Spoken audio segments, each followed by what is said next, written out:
हाँ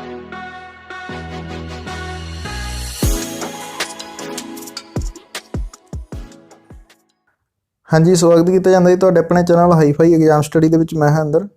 अज दी अपनी वीडियो जी भारतीय संविधान की टैस्ट सीरीज़ ते ये जिहड़ी वीडियो तुहाडे पेपर के पॉइंट ऑफ व्यू तो काफ़ी महत्वपूर्ण है। सो इसलिए वीडियो को शुरू तो लेके अंत तक जरूर देखना जी। जेकर वीडियो चंगी लगी तो वीडियो को लाइक तो शेयर जरूर करना। तो चलो वीडियो शुरू करते हैं जी। पहला प्रश्न आ जाता जी अपने लवे, समता और समानता के अधिकार का वर्णन संविधान के किस आर्टिकल के विच कीता गया है। तो किहड़े आर्टिकल के विच समता और समानता के अधिकार का वर्णन किया गया है जी। तो यह किया गया है आर्टिकल 14 तो 18 तक, ऑप्शन नंबर 4। अगला प्रश्न आ जाता जी अपने लवे, सुतंत्रता के अधिकार का वर्णन संविधान के किस आर्टिकल के विच कीता गया वा। सुतंत्रता के अधिकार के नाल संबंधित आर्टिकल इन्हां दे विच किहड़े नेगे जी। तो वो नेगे ऑप्शन नंबर 1 आर्टिकल 19 तो आर्टिकल 22 तक।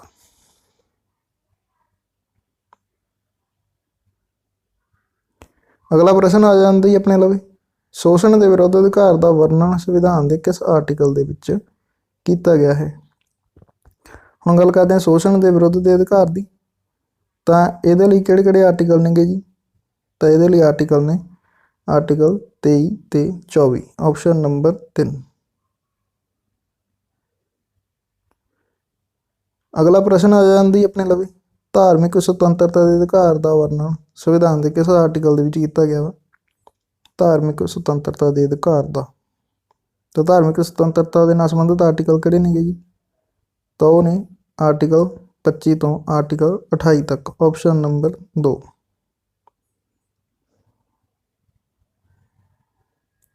अगे प्रश्न आ जाती अपने लवे, संस्कृति और शिक्षा के संबंधी अधिकार का वर्णन संविधान के किस आर्टिकल के विच कीता गया है। तो संस्कृति और शिक्षा के नाल संबंधित जिहड़े अधिकार नेगे वो किस आर्टिकल के विच आउंदे ने। तो वो आउंदे नेगे जी ऑप्शन नंबर 1 आर्टिकल 29 ते 30 दे विच।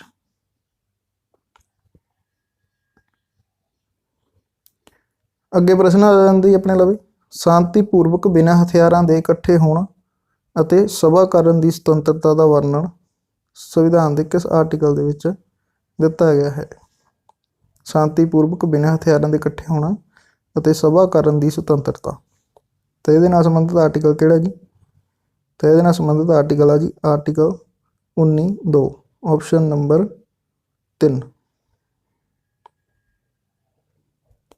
अगे प्रश्न आ जाती अपने लवे, भारतीय संविधान के किस आर्टिकल के अनुसार बोलण की सुतंत्रता दी गई है।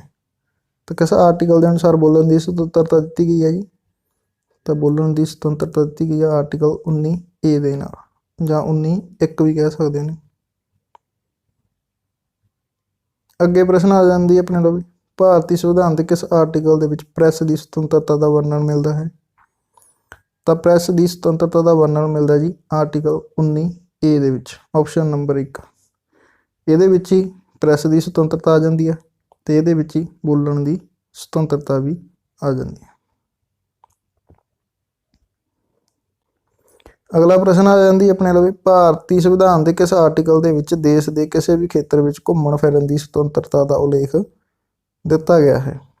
तो किस आर्टिकल के विच दिता गया जी भी देश के किसी भी खेत्र में घूमण फिरन की सुतंत्रता। तो इस प्रश्न का जवाब आऊगा जी ऑप्शन नंबर 2 आर्टिकल 19(4) दे विच।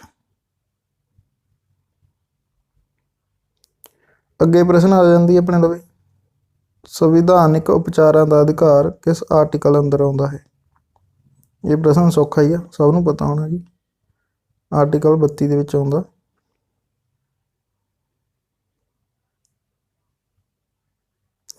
अगला प्रश्न आ जाता अपने लवे, डॉक्टर भीमराव अंबेडकर ने संविधान के किस आर्टिकल नूं संविधान की आत्मा कहा है। तो यह कहा जी आर्टिकल 32, ऑप्शन नंबर 4। अगे प्रश्न आ जाता अपने लवे, संविधान के किस आर्टिकल के अनुसार राष्ट्रपति देश का संविधानिक प्रधान हुंदा है। तो किहड़ा आर्टिकल है जी जो कहता वा भी राष्ट्रपति है जिहड़ा वो देश का संविधानिक प्रधान हुंदा है। ਤਾਂ ਉਹ ਆਰਟੀਕਲ ਆ ਜੀ ਆਰਟੀਕਲ ਨੰਬਰ 52, ਆਪਸ਼ਨ ਨੰਬਰ 4। ਅੱਗੇ ਪ੍ਰਸ਼ਨ ਆ ਜਾਂਦਾ ਜੀ ਆਪਣੇ ਲਵੇ, ਭਾਰਤ ਦੇ 4 ਸਰਵਉੱਚ ਨਾਗਰਿਕ ਸਨਮਾਨ ਸੰਵਿਧਾਨ ਦੇ ਕਿਸ ਆਰਟੀਕਲ ਦੇ ਅਨੁਸਾਰ ਪ੍ਰਦਾਨ ਕੀਤੇ ਜਾਂਦੇ ਹਨ? ਜਿਵੇਂ ਪਦਮ ਸ਼੍ਰੀ, ਪਦਮ ਵਿਭੂਸ਼ਣ, ਪਦਮ ਭੂਸ਼ਣ ਅਤੇ ਭਾਰਤ ਰਤਨ। ਇਹ ਜਿਹੜੇ 4 ਸਰਵਉੱਚ ਨਾਗਰਿਕ ਸਨਮਾਨ ਨੇ ਇਹ ਕਿਸ ਆਰਟੀਕਲ ਦੇ ਅਨੁਸਾਰ ਪ੍ਰਦਾਨ ਕੀਤੇ ਜਾਂਦੇ ਨੇ? ਤਾਂ ਇਹ ਕੀਤੇ ਜਾਂਦੇ ਨੇ ਜੀ ਆਰਟੀਕਲ ਨੰਬਰ 18 ਦੇ ਅਨੁਸਾਰ, ਆਪਸ਼ਨ ਨੰਬਰ 2।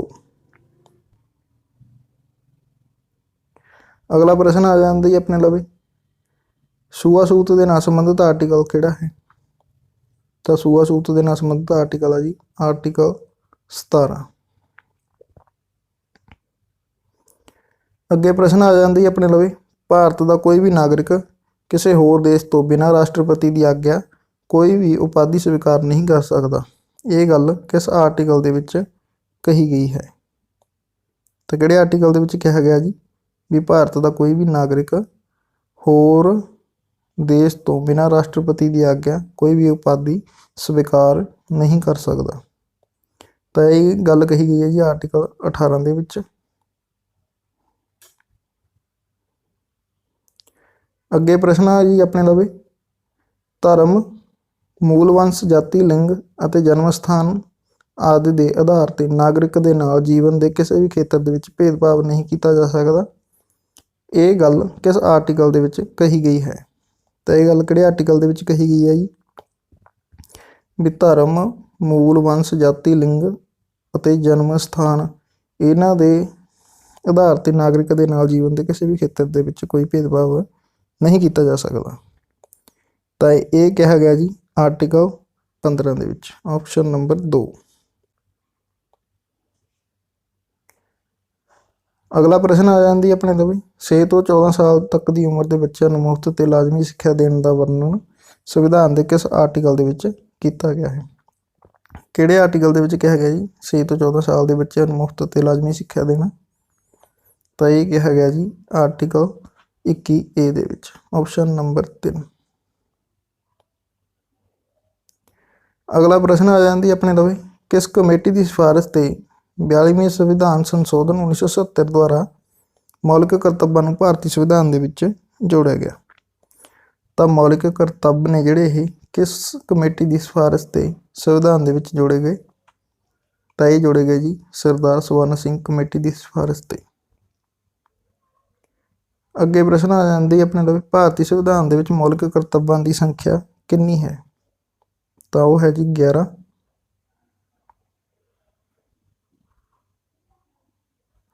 ਅੱਗੇ ਪ੍ਰਸ਼ਨ ਆ ਜਾਂਦੀ ਆਪਣੇ ਲਵੇ, ਭਾਰਤ ਵਿੱਚ ਚੋਣ ਸੰਬੰਧੀ ਉਲੇਖ ਸੰਵਿਧਾਨ ਦੇ ਕਿਸ ਆਰਟੀਕਲ ਦੇ ਵਿੱਚ ਕੀਤਾ ਗਿਆ ਹੈ? ਤਾਂ ਕਿਹੜੇ ਆਰਟੀਕਲ ਨੇਗੇ ਜਿਹੜੇ ਚੋਣਾਂ ਨਾਲ ਸੰਬੰਧਿਤ ਨੇ? ਤਾਂ ਉਹ ਨੇਗੇ ਜੀ ਆਰਟੀਕਲ 324 ਤੋਂ ਲੈ ਕੇ 329 ਤੱਕ, ਆਪਸ਼ਨ ਨੰਬਰ 1। ਅਗਲਾ ਪ੍ਰਸ਼ਨ ਆ ਜਾਂਦੀ ਆਪਣੇ ਲਵੇ, ਭਾਰਤੀ ਸੰਵਿਧਾਨ ਦੇ ਵਿੱਚ ਸੰਵਿਧਾਨ ਸੰਸ਼ੋਧਨ ਸੰਬੰਧੀ ਉਲੇਖ ਕਿਸ ਭਾਗ ਦੇ ਵਿੱਚ ਮਿਲਦਾ ਹੈ? ਤਾਂ ਕਿਹੜੇ ਭਾਗ ਦੇ ਵਿੱਚ ਮਿਲਦਾ ਜੀ ਸੰਵਿਧਾਨ ਸੰਸ਼ੋਧਨ ਦਾ ਉਲੇਖ? ਅਗਲਾ ਪ੍ਰਸ਼ਨ ਆ ਜਾਂਦੀ ਆਪਣੇ ਲਵੇ, ਸੰਵਿਧਾਨ ਸੰਸ਼ੋਧਨ ਸੰਬੰਧੀ ਉਲੇਖ ਕਿਸ ਆਰਟੀਕਲ ਦੇ ਵਿੱਚ ਮਿਲਦਾ ਹੈ? ਤਾਂ ਕਿਹੜੇ ਆਰਟੀਕਲ ਦੇ ਵਿੱਚ ਮਿਲਦਾ ਜੀ ਸੰਵਿਧਾਨ ਸੰਸ਼ੋਧਨ ਸੰਬੰਧੀ ਉਲੇਖ? ਤਾਂ ਉਹ ਮਿਲਦਾ ਜੀ ਆਰਟੀਕਲ 368 ਦੇ ਅੰਦਰ, ਆਪਸ਼ਨ ਨੰਬਰ 4। ਅੱਗੇ ਪ੍ਰਸ਼ਨ ਆ ਜਾਂਦਾ ਜੀ ਆਪਣੇ ਲਵੇ, ਹਿੰਦੀ ਨੂੰ ਭਾਰਤ ਦੀ ਰਾਜ ਭਾਸ਼ਾ ਦੇ ਰੂਪ ਵਿੱਚ ਕਦੋਂ ਸਵੀਕਾਰ ਕੀਤਾ ਗਿਆ? ਤਾਂ ਕਦੋਂ ਸਵੀਕਾਰ ਕੀਤਾ ਗਿਆ ਸੀਗਾ ਜੀ ਹਿੰਦੀ ਨੂੰ ਭਾਰਤ ਦੀ ਰਾਜ ਭਾਸ਼ਾ ਦੇ ਰੂਪ ਵਿੱਚ? ਤਾਂ ਇਹ ਸਵੀਕਾਰ ਕੀਤਾ ਗਿਆ ਸੀਗਾ 14 ਸਤੰਬਰ 1949।